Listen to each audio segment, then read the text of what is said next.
You know, when most people think of 1960s Cadillacs, the image that comes to mind is this gigantic gas-guzzling car with really long tail fins, as well as pink for some reason not being an emasculating color. However, I'm a little bit different because that's not what I think of when I think of 1960s Cadillacs. When I do think of 1960s Cadillacs, this is what comes to mind.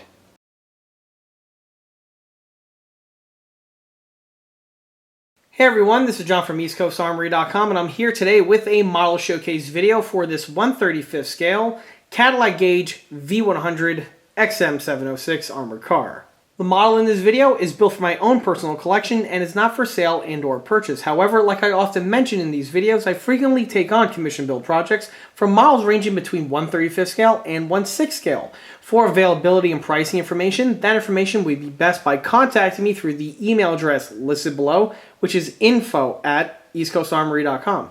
This model here is built predominantly out of the box, and I will be going over several of the kit's features as well as other areas to watch out for when you're tackling one of these builds. On top of that, I will also be giving this model a thorough in-box review, so stay tuned because there's going to be a ton of content coming right at you. To start this video off, let's go ahead and take a quick walk around this model. And this vehicle is the Cadillac Gage V100 Commando, or also known as the XM706 armored car. This vehicle dates back to the early 1960s timeframe, where about 1962 or so, Cadillac Gage completed some of the first prototypes. The vehicle was intended to be used as really a one-size-fits-all platform where you can use it for scouting, it can be amphibious, as well as also it can be used as an armored personnel carrier. The market that was intended for the V100 originally was actually for foreign sales. However, the US military didn't really have an interest in it at first, although they did test it at the Aberdeen Proving Ground. One interesting design of the V100 was its all-encompassing hull. Unlike most wheeled vehicles out there where you have a frame and then the body sits upon which, with the V100 the body was an all-encompassing armored shell. The metal that was used in the vehicle was actually developed by Cadillac Gage and was given the name Catalloy. Because of the Catalloy armor, the vehicle was able to have some excellent ballistic protection while using a fraction of the armor thickness compared to standard homogeneous armored steel plate. This, combined with the unique angular shape of the V100, really made it impervious to most small arms fire. Another very interesting design feature of the V100 was the fact that for the engine and the suspension, the vehicle utilized as many off-the-shelf components as possible. This was done to speed up development as well as production, but was also intended to keep this vehicle as easy as possible to maintain in the field. The majority of the suspension parts are borrowed from the M34 truck, while the engine was the same engine that was used at the time by the M113, which was the Chrysler V6 gasoline engine. Because of the lighter weight of this vehicle, it was able to hit speeds of about 62 miles an hour. The vehicle also had some excellent cross-country performance, and with the way the hull was shaped, it did have the ability to be amphibious and cross rivers without any sort of need of extra pontoons or other implements. In terms of armament, the vehicle was very adaptable. In fact, Cadillac Gage themselves had a vast catalog of parts for customers to pick from. Anything from a M134 minigun to a autocannon to any machine gun you could think of that was being used at the time by any military. If you had it, Cadillac Gage had a mounting solution for you. In terms for the vehicle specifically used by the US military, however, they stuck with a dual gun mini turret that housed either an M1919 or the M73 machine gun. Although originally the V100 was met with lukewarm interest by the US military, it wouldn't be until the Vietnam conflict really kicked in was when this vehicle became desirable. One problem that the US military was facing in Vietnam was that the supply lines which were used to equip and resupply the fire bases as well as other military bases in the country were really susceptible for ambush attacks by the Viet Cong. At first, the security forces only had standard M151 mutts as well as also some deuce and half trucks. Both of these were heavily inadequate and the crews were very vulnerable to ambush attacks. the security forces were so desperate that they even tried to up-armor and up-gun these two vehicles, and although this met with some success, it was far from ideal. When the brass found out about the V100 and its capabilities, they instantly had an interest in it, and they began to order them and send them off to Southeast Asia. When these vehicles arrived in country, they were met with wide open arms with the security forces, who absolutely adored them. The V100s were used throughout the duration of the Vietnam War by both the US and eventually ARVN forces. In the years that came after Vietnam, the V100 was considered to be a success by Cadillac Gage. However, the US military, in their infinite wisdom, deemed the vehicle to be unnecessary, and they basically didn't know what to do with them. Several of them were retained by security units and were issued across several military bases across the world. However, the vast majority of them sadly wound up as range targets. Although the US military didn't know what to do with these things, the remainder of the world absolutely saw demand for this vehicle. And Cadillac Gage spent the next few decades building V100s, as well as changing and upgrading them to V150s and so on for the export market, where they were immensely popular, successful, and are pretty much all still in service today. Of course, over the years of development, the V100 would continually progress, and more new improvements and enhancements were eventually developed. The Cadillac Gage company itself would eventually become Textron Land Systems, and a few years later, the US military would come back to them in order for a need to develop an armored car that is better capable at dealing with IEDs. Much along the lines similar of what was being encountered in Vietnam, but really that's a story for another day. Before we go any further with the video, let's go ahead and take a step back to when the model was first started to get a good idea on what the base starter kit supplies you with. And here's the model at the start of the build. For the base starter kit, I'll be utilizing this 1/35 scale M706 armored car kit from Hobby Boss. This model here is a relatively recent addition to the stash, which you can see it still has a little bit of dust on the surface. And this kit here, I actually went ahead and purchased really for as a necessity, as opposed to just wanting to have this vehicle build in my collection. For frequent viewers and subscribers to the channel, which first off, thank you very much for both of those things, but those individuals know that currently I am working on a 1/6 scale variant of the M706 armored car, but that model is being scratch built in 1/6 scale. I do have a whole playlist on that project, and currently at the time of filming this, that project is still going on with its construction. Yes, it's been a while since I've had an update on that, admittedly. However, I have been focusing my efforts on some of the armor tech builds, but that's really a topic for another video, for another day. And yes, I actually do have some stuff in the works for that build, but again, you know, more on that for that video. Back to the 1/35 scale counterpart that we have here. One advantage that you can have if you're scratch building a large scale project like that is to have a off-the-shelf 1/35 scale or similar plastic model kit on hand. This is used as a builder's aid, and with one of these type of kits, this allows you to not necessarily scale up the details off of the plastic kit, but it does help with things like dimensions, the overall shape and geometry of several of the parts, as well as the hull, and you know, things along those lines. These models being used as builder's aids are very helpful in that regard. So because of the 1/6 scale counterpart, I needed to go ahead and track down one in 1/35, and fortunately Hobby Boss at the time, or for a number of years now, have had a wide range of the Cadillac Gage V100s on the market, and in 2017 they released this particular one here, which is specifically the one used by the US military in Vietnam. This particular model here I picked up off of eBay, and shortly after it came in I was about to take the parts out of the bags and begin with the upscaling process. Well, with a strange turn of events, I was able to get a large kit acquisition from a fellow associate of mine. And one of the kits that was acquired was another Hobby Boss Vietnam pattern V100. Only the V100 that I acquired was partially started by the previous builder, where he went ahead and began some of the sub-assemblies on the suspension. So since I have two of these models on hand, one of them was still in its version state and the other one was only partially started really early on in the build, I decided that one would be a better candidate for the upscaling Builder's Aid project, and the other one, well, I might as well go ahead and build it and complete it and basically just get it out of the way, and that's the one that we have here. As for the kits themselves, they are made by the company Hobby Boss. Hobby Boss is a relatively new addition to the plastic model scene. They came out in the mid-2000s time frame, or at least that's when I first started noticing their kits, and they've been releasing kits literally ever since. Hobby Boss have a wide range of military armor kits from scales between 148 scale and 135. One thing that I noticed about the Hobby Boss kits is that their quality is very, very, very similar, if not identical, to the type of quality that you would see on kits from Trumpeter.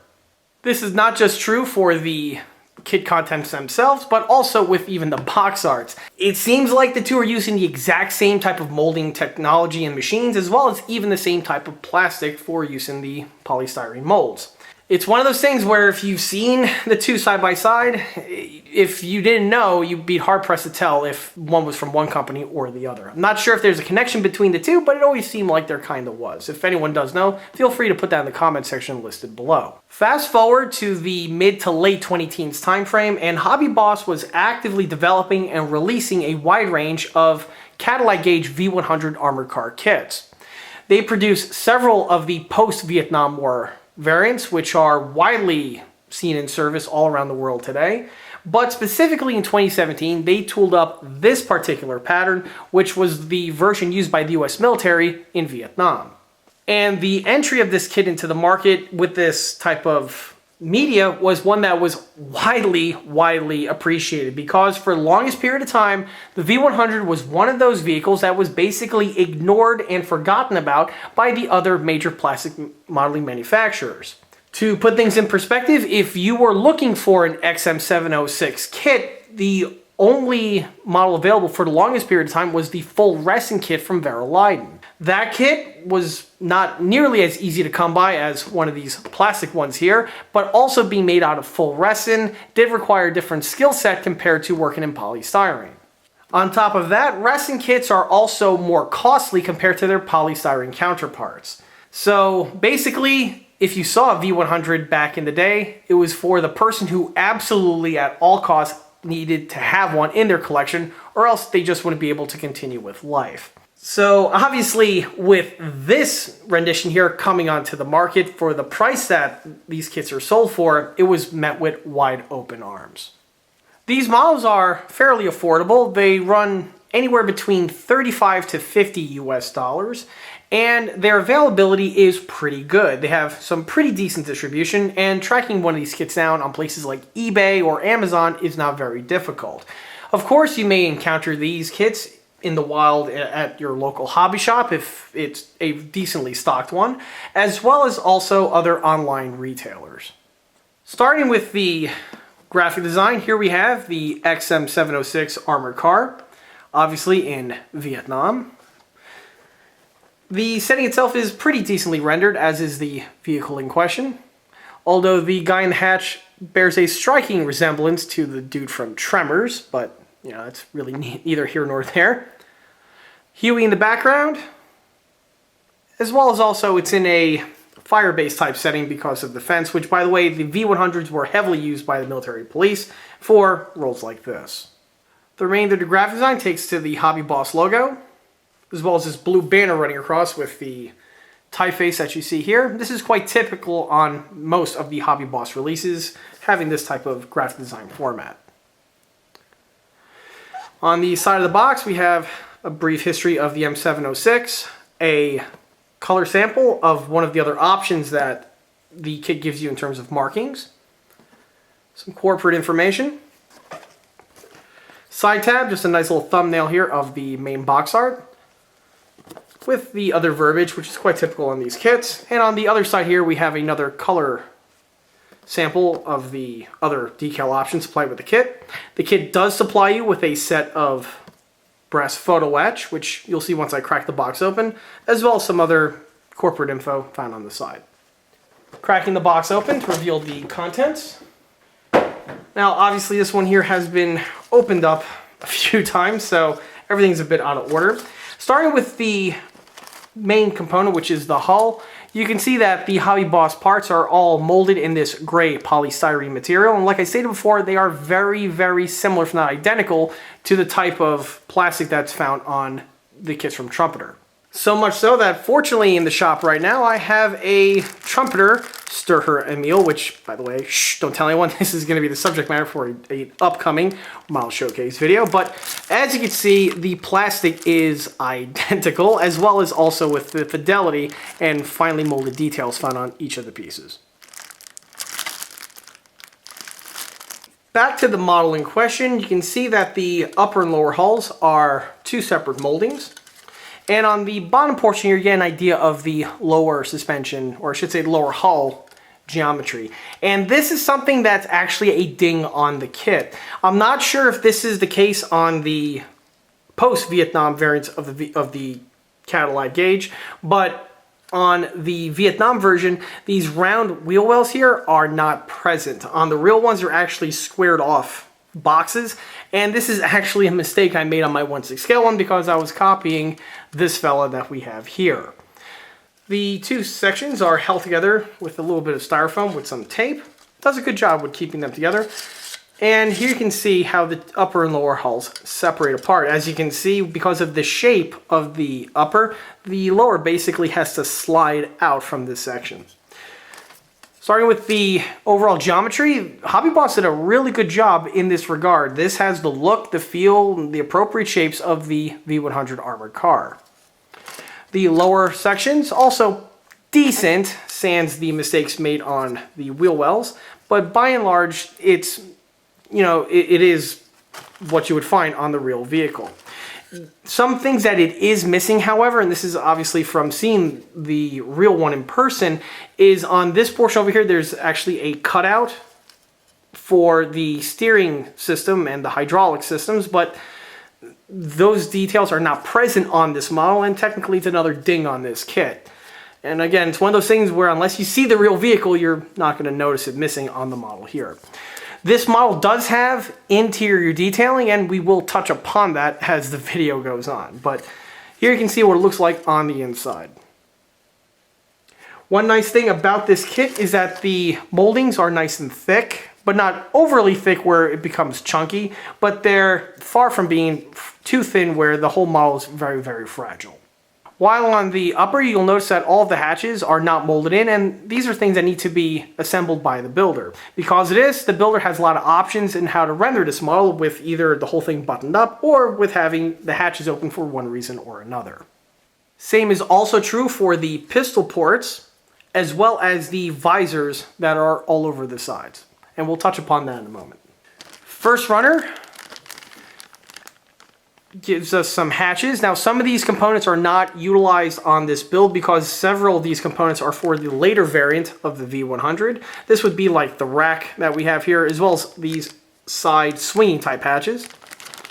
But the side hatches are going to be used on this build. And as you can see from the quality on the moldings, they are nicely rendered. They have their spring details integrally molded on, as well as also separate pistol port detailings as we saw on the hull side. Moving on, takes us to this little bag here, which has two identical runners in it, and this runner consists of many detail components for the suspension. Although I can see that some of these components are not going to be utilized, such as the rims, which are from the later variant of the V100, as well as these German pattern of smoke grenade launchers. Several of the other components, like these pieces here, which I believe are for the differential, will be used on this build. The next runner consists of several other suspension parts that are not found on the other runners, such as the leaf springs, the differential bodies, as well as other components like hatches and things along those lines. On this side here, we have some more components, such as a different pattern of rim, which I believe this one will be used on this build. The little turret. Note the periscopes are not molded in, as well as several of the other hatches and other gizmos required to get this model fully assembled. The final runner in the box takes us to this runner, which consists mainly of interior components. This kit does give you out of the box interior detailing. However, it's very, very rudimentary in its overall look and appearance. And I'll be touching upon that as the build goes on.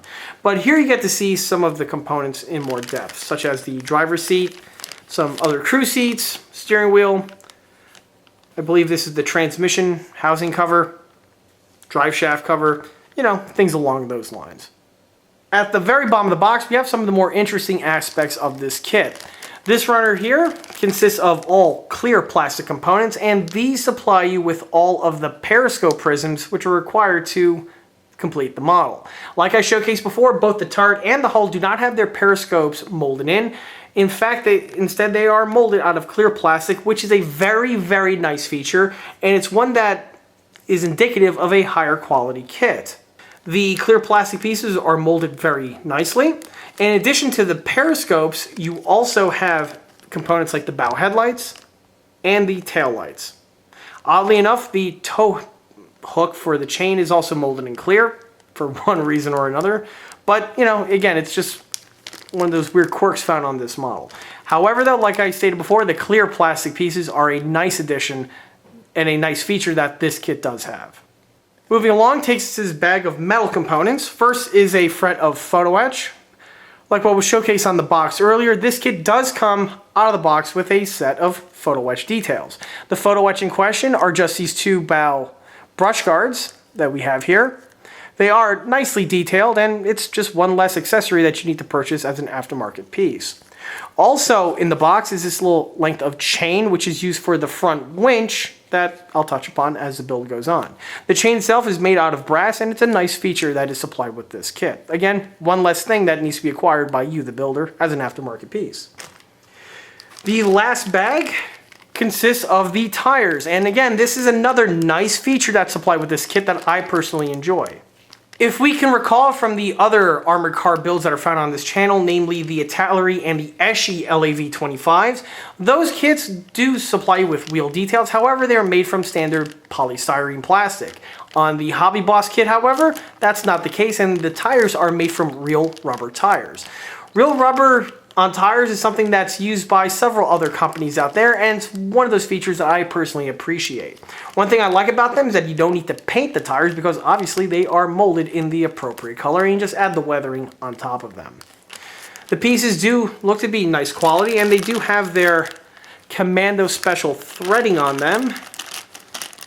Hopefully you could cut through the glare. If not, I'll just go ahead and crack one of these open. The Commando special tire was actually one of the selling points for the V100, and there's a bit of engineering on this piece here, even though thread pattern-wise, it's very similar to what you would see on a grader. And the last thing in the box is a fret of water slide decals. Appears to be your standard blue paper backing type decals, and we'll see how this pans out towards the end of this video. Circling back around to the documentation supplied with this kit, and here we have a nice little color chart for the options to paint and mark this model. Obviously, painting wise, you're going to be a bit limited. It's just going to be your choice between forest or jungle green and jungle green, possibly olive drab, depending on the variant of the V100 you're building. But here you get to see the two types of markings that are supplied with the decal sheet.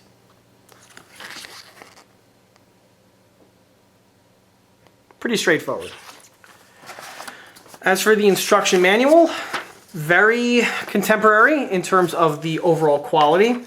They use CAD drawings, and everything looks to be basically what you see is what you get. Obviously, if there's any little quirk with the instructions, I'll be sure to mention that as the video goes on. Starting with the model suspension, here you can see how the suspension looks with the model fully completed. One thing about the V100 is that the suspension is very, very simple, as is the remainder of the lower hull's detailing. The majority of the equipment is located on the inside of the vehicle, and this was actually done on purpose and was a smart decision at that. The components themselves give you the overall look and feel of the differentials and suspension details that are found on the real vehicle. However, they are not 100% true to form and are missing a few features here and there. Some of the deficiencies with the suspension involve the absence of the steering clevis mechanism, which would be located right here underneath this wheel well. This detailing is mentioned in more depth, as is the other suspension details in the 1/6 scale counterpart for this vehicle. Basically, there's a cutout in this section where you have the provisions for mounting a hydraulic ram, as well as this large shield which protects it. The ram is what actually does the steering on this vehicle, and sadly this detailing is absent. I also touched upon before with the wheel wells how they are incorrect with their overall geometry. However, fortunately with the wheel wells, they're not visible when the model is fully built and assembled. So that is, it's one of those things where if you know about it, it will bug you, but for the casual normie out there who builds plastic models, it shouldn't be a problem. Same can also be said about the steering clevis. Yes, you can theoretically scratch build this detailing yourself, but this is something that's best up to the discretion of the builder in question. Other details that were improperly rendered was with the shock absorber. The shock absorber, if you look over here, you'll notice it just connects to the roof of the wheel well, and then it makes contact with the middle portion here of the differential. Again, if I reference the 1/6 scale counterpart, you will see that that is completely wrong, and there is a certain way how the shocks are connected to not only the differential, but also to the side of the vehicle itself. But again, it's one of those details in the great scheme of things is not that important because it's not visible once the vehicle is fully built. Now, if you are rendering this model with the wheels off for one reason or another, well, then that changes the game a bit, and you're going to have to do a little bit of scratch building. As for the remainder of the assembly, this went by without any issues. To the kit's credit, they assemble pretty well and mostly effortlessly. On the wheels themselves, if you're looking for a model that can roll, this is not going to be the build for you. The wheels are permanently glued into these locations, and once in place are a static piece. The wheels themselves are very nicely detailed, like I mentioned before, and one feature that I personally enjoy on this model is that the wheels are made out of real rubber tires. Some people out there might have an issue with this because one thing you lose with the molded rubber tire is you do not have the sag, which generally is found on the bottom portions here of the tires. If you look at your car, for instance, you'll see that with the weight of the vehicle being supported by the tire, it does have a little bit of a blistering deformation right here on the bottom portion. And this is absent on the stock kit. For my build, however, it's, the kit components are perfectly suffice, but if you're one of those people that are really trying to push this kit envelope to the end, perhaps you might want to swap these out with a set of aftermarket resin wheels that are out there. There is a set, I believe, from Legends that come in cast resin. It's a drop-in installation, and this set does have the wheels with this type of detailing. Again, this is best left up to the discretion of the builder. Moving up takes us to the bodywork. The model, like I showcased before, had its upper and lower hulls in two separate sections, and obviously when you're assembling the model, you're going to have to glue them together, forming one complete unit. The model does have some seams to contend with, namely on the locations where everything makes contact, on the back as well as also on the front. The seams were fairly minor and were, barely an inconvenience to take care of. This was just done with some thick super glue, maybe a little bit of red putty here and there. However, one casualty that you will get is that you will not have that little lip that extends from the side portions here of the hull. If you look at a real V100 or the 1/6 scale model, you'll see that there's a small little lip of armor that overextends past the front and rear panels. When you're doing the body work on this, you're not going to have those features present, and if you really want to push your model to the nth degree, perhaps you can refabricate these out of very thin, small strips of plastruct. For my build, however, I didn't go with this route because in my opinion, the pieces are so small that if you try to add them, it's probably going to be overscaled and may throw off the look of the model. However, I know there's that one person out there that is going to want to add that feature to his build. Moving along takes to the side hull details, and there's nothing really much to talk about here. All of the stock components were utilized out of box with really no mods being needed to be made. One thing that I do want to mention though is that when you're assembling the pistol ports, and the same is also true for the visors, you want to take your time and you make sure that you don't lose any components. These parts here are very small and are the type of things that can easily be blown away or fall off to lost partia, to which case you're going to be up the creek without a paddle because you do not have spares in this model in case one of these mishaps happen. So what is supplied is what you need. So again, take care when it comes time for installing these small fiddly bits.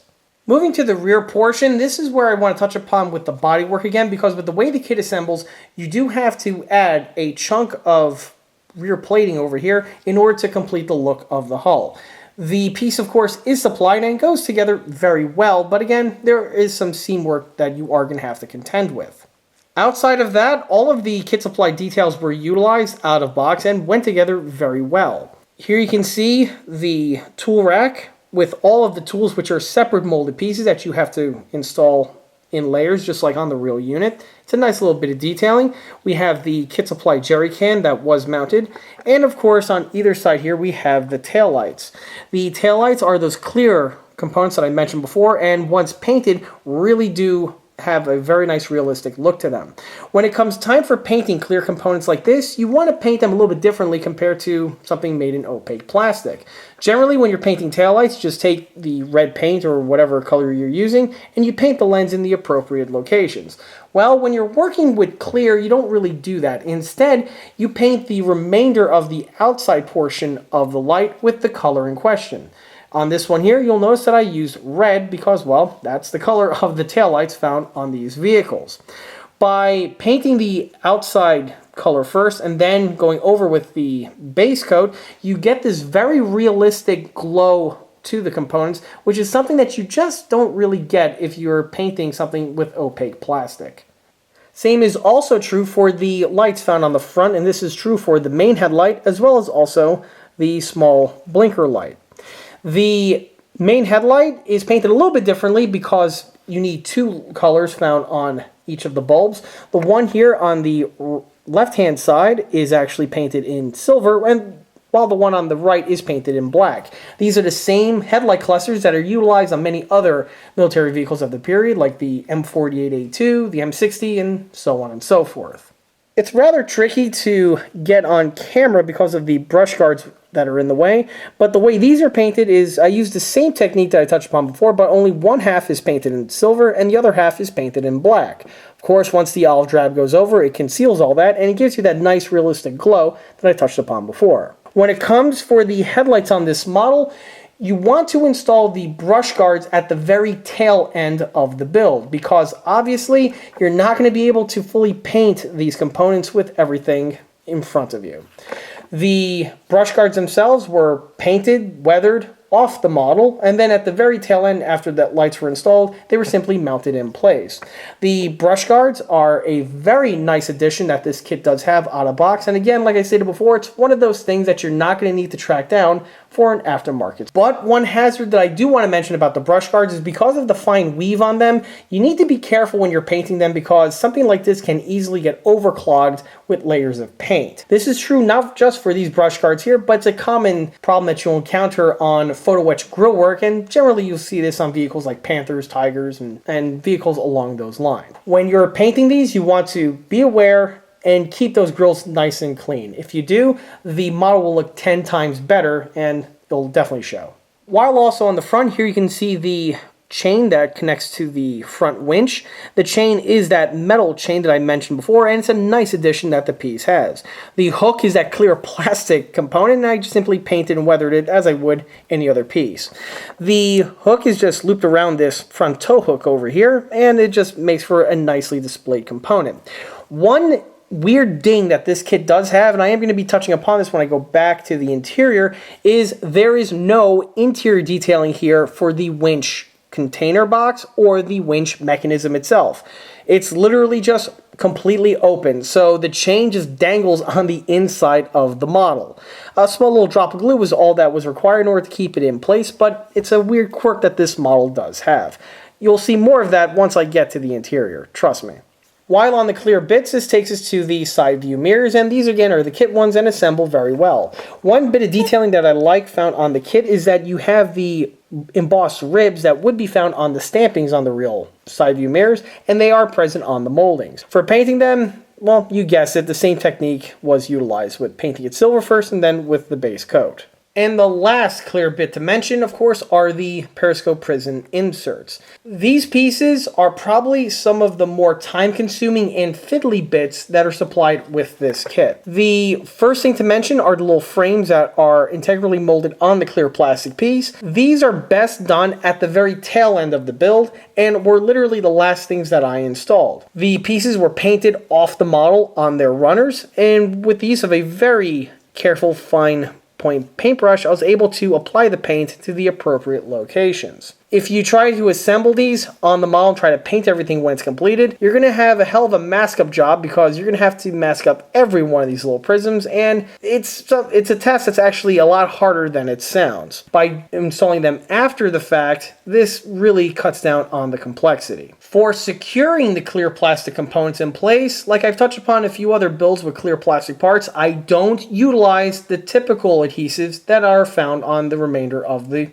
model's components. Normally, these models I utilize super glue for the assembly, and the super glue does a fantastic job, but on clear plastic bits, it's less than ideal because when super glue tends to dry, it leaves that white gas and it can lead to some problems. For my builds, the adhesive that I utilize is, well, regular off-the-shelf white glue. The white glue does a really good job in securing clear plastic bits to static plastic models, and specifically if you're not going to play with your model, the white glue is going to be more than suffice for doing the job at hand. One of the reasons why I love the white glue is that it dries basically transparent with no gas or anything along those lines, but also, most importantly, it does not harm the finish on the model or on the clear plastic component itself. A lot of times, specifically on components this tiny, and here's my pinky for reference, if you're gluing parts on this fiddly, you run the risk of adding a slightly too much amount of glue, and if one thing about clear plastic parts, somehow it will always find a way to end up on a section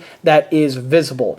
And if you're using things like red tube, which you really shouldn't, or super glue or any sort of a cement, once that stuff makes contact with the clear plastic, it's going to make it cloudy or leave a fingerprint. It's going to ruin the part, basically. The white glue, you have an insurance policy because let's say you're doing the install and you have a stupid drop of glue on your finger or on the tweezer and it gets onto the visible section. No big deal. You can simply just wipe it off or let the piece dry, pop it off, wash it off in some water, and literally rinse, wash, and repeat. So it's actually good in that regard. All of the periscopes that you see on this build here were mounted in that manner, and the white glue so far has been doing a fantastic job with not just this build, but the other builds that I've mentioned on this channel with clear plastic bits. One hazard that I do want to mention on this model is just like with the pistol ports, you do not have any sort of spares for the clear plastic components. The components that you need are the exact number found on the runner. So this is one aspect of the build where you want to take your time and literally watch your ass, best way to put it. If one of these pieces pops off and disappears, you're going to be screwed. Moving on to the upper deck extremities, nothing really much to talk about here. The V100, or I should say the XM706, is a very simple vehicle in this regard. There are a few holes that you do need to drill for the installation of some of the components like this one over here, but they are fully marked on the instructions and they are fully marked on the interior portion of the plastic itself. With a pin vise, you can simply just drill these sections out without causing any problems. On the rear portion over here, we do have an antenna base along with the antenna wire. This was modified from the kit. The kit does have the antenna present, but it's integrally molded to the spring antenna base. As I often mention on these videos, several kits do this, and it's a very problematic feature because these antennas are just always getting bent and snagged into things, and if they're made out of plastic, they will snap, and once they snap, you're not going to be able to fix it. So one trick that I did on this build, which is one that I've done on many other builds on this channel, is I carefully amputate the plastic section off. I drill the unit out with a pin vise, and then I replace it with a small piece of floor wire. The wire is, in my opinion, more to scale, and it's also the type of thing that is easily fixed if/when you accidentally bump into it like I did there. If that happens to you, you just basically straighten it back out and you're good to go.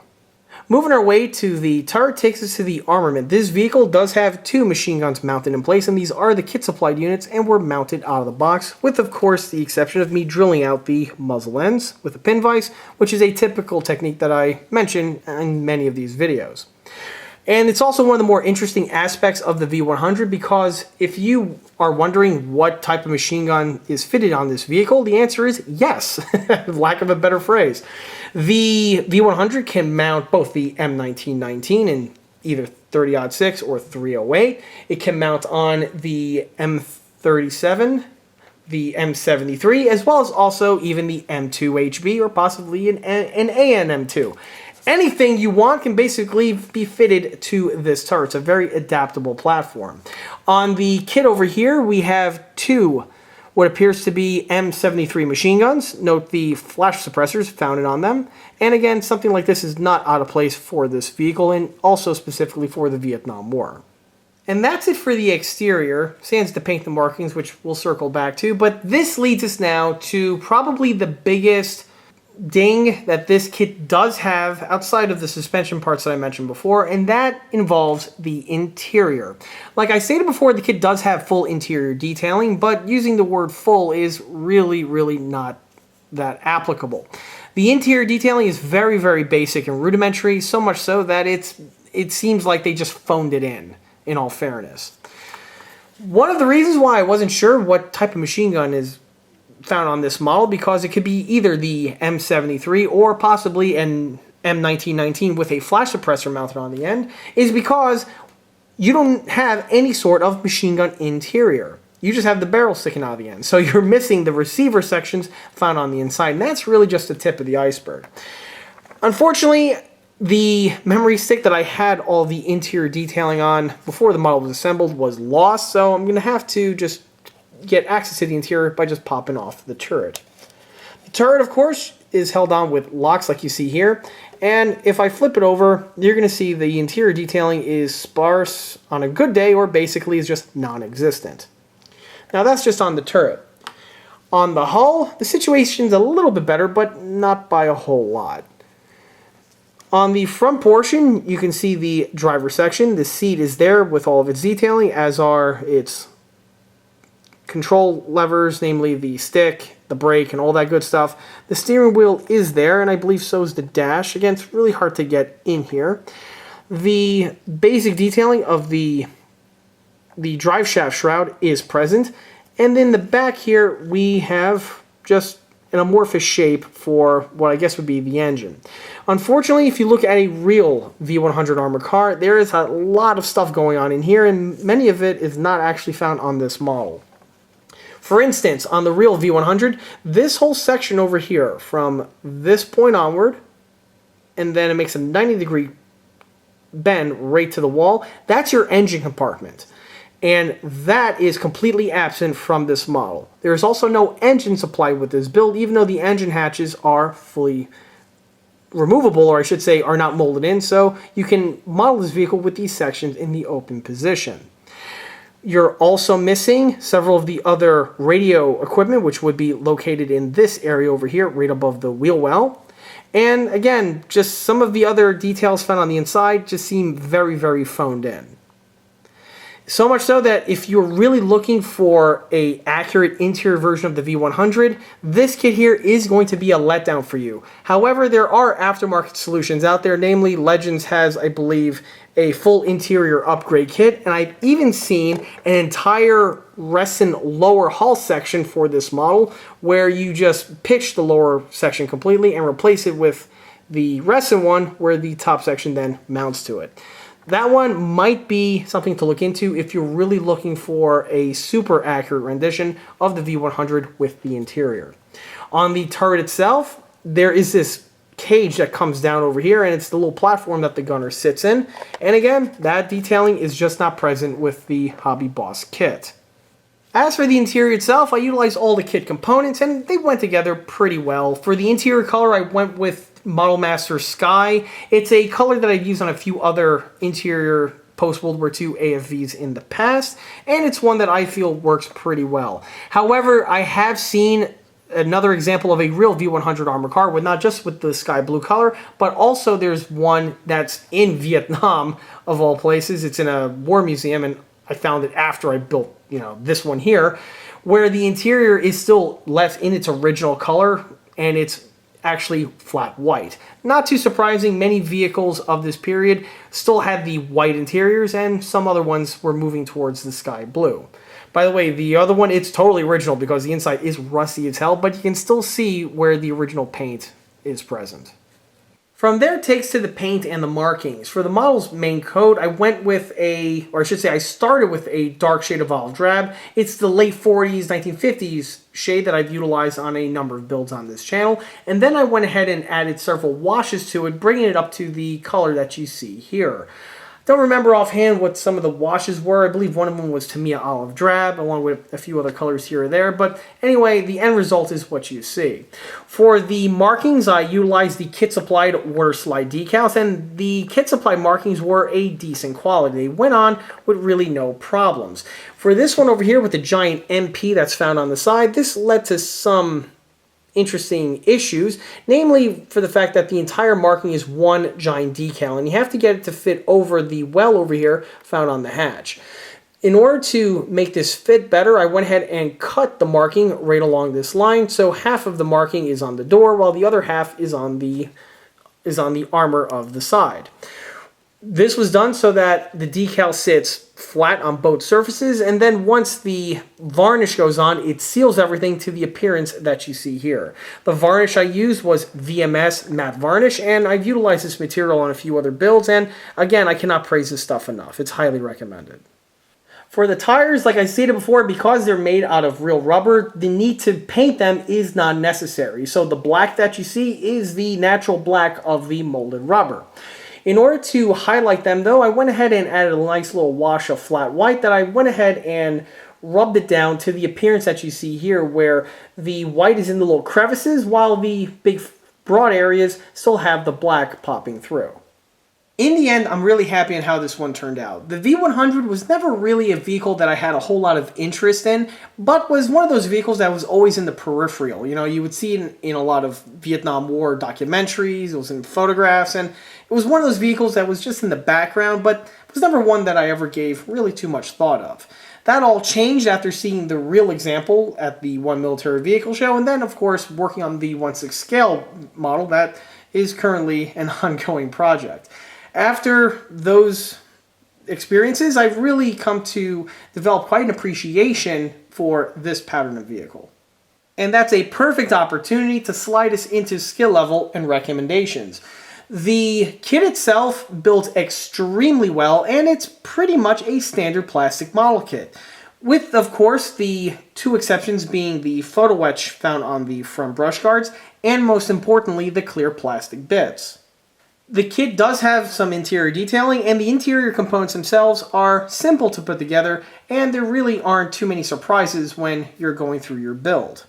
Normally, with these type of attributes, a model like this, I would generally recommend to a beginner. Unfortunately, with this one here, that's not going to be the case, and that's primarily because of those attributes that I mentioned before, being the photo etch and the clear plastic. Most beginner and novice builders are really, trying to learn their skills and get their fundamentals ironed out before they progress to some more difficult kits.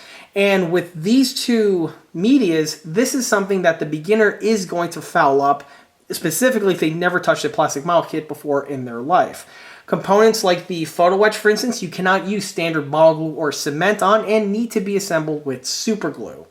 As for the clear plastic components, they are very finely molded and very fiddly, and obviously they are very susceptible to any sort of overgluing that can happen. It's generally a trait found on people who are novice builders. And because the clear plastic bits are one of the more defining features found on this kit, this is one of those things where if you screw it up, it's really going to detract from the look overall. So because of that, I cannot recommend this model for someone who's getting into plastic kits right off the bat. This is something that's best done after you've built a few kits under your belt and you have the skill sets with working with these medians. And by then, you've basically crossed into the threshold of being an intermediate or an advanced range builder. By the time someone's an intermediate builder, they should have the tools and techniques with assembling the media components that I just mentioned. But one thing I also want to add on for an intermediate person is that this kit here is far simpler compared to some of the other more advanced kits on the market, which have more of these mentioned components in more quantities.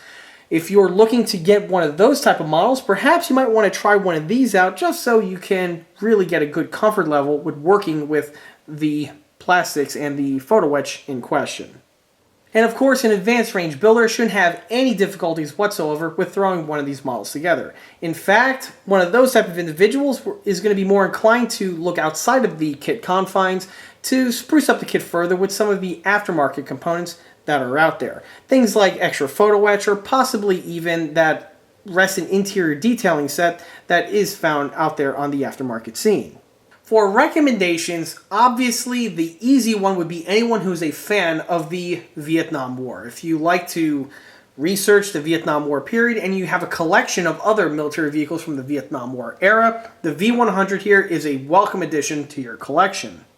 Another person who would dig this kit would be anyone who's a fan of wheeled armored cars. This vehicle here would fit into a collection for anyone who has the LAV-25, the Striker, or possibly the M8 and even the STKZ 222 type vehicles. Another person who would dig this kit would be anyone who's a fan of post-World War II armor or just American armor in general. Another interesting use for this model would be for anyone who's looking for a contender for a diorama setting. Because this model does have interior detailing, this does open up some possibilities for some scenes that you can fabricate with this model. However, like I stated before, the interior is really probably one of the weaker aspects of this model because of several of the inaccuracies that are present. However, this may or may not be something that you can live or work with. If you're going to have the model with the hatches open and have some crews on the inside, perhaps this will clutter up some of the inaccuracies that are present with the model. Or if you are someone who's a die-hard V100 fan, perhaps you might want to look into upgrading the interior with those aftermarket sets that I touched upon before. Regardless, however, this model is a noteworthy mention for anyone who makes diorama scenes. Of course, the last person who I'd recommend this kit to would be anybody who's scratch building a 1/6 scale variant of the V100 armored car. This model here is a really good builder's aid, and it definitely assists you during the fabrication and the scale up of the 1/6 scale counterpart. As long as you remember about the wheel wells not being arches on the real one. But other than that, the point does still stand. And with that, that wraps up this model showcase video for this 1/35th scale Cadillac Gage V100 XM706 armored car. If you like this video, be sure to subscribe to this channel where it's a great way to keep up to date on new posted content, being smaller scale model showcase videos like this one over here, or the other larger scale project update videos that frequently get posted to this channel. Another way to keep in the loop of new posted content is by liking us on Facebook. There, I have more photographs of this particular build, as well as the other larger scale builds that frequently get posted to this channel. Furthermore, don't forget to swing by eastcoastarmory.com for more 1/6 and 1/16 scale builds and detail components. I'll see you all again on the next one. Thanks for watching.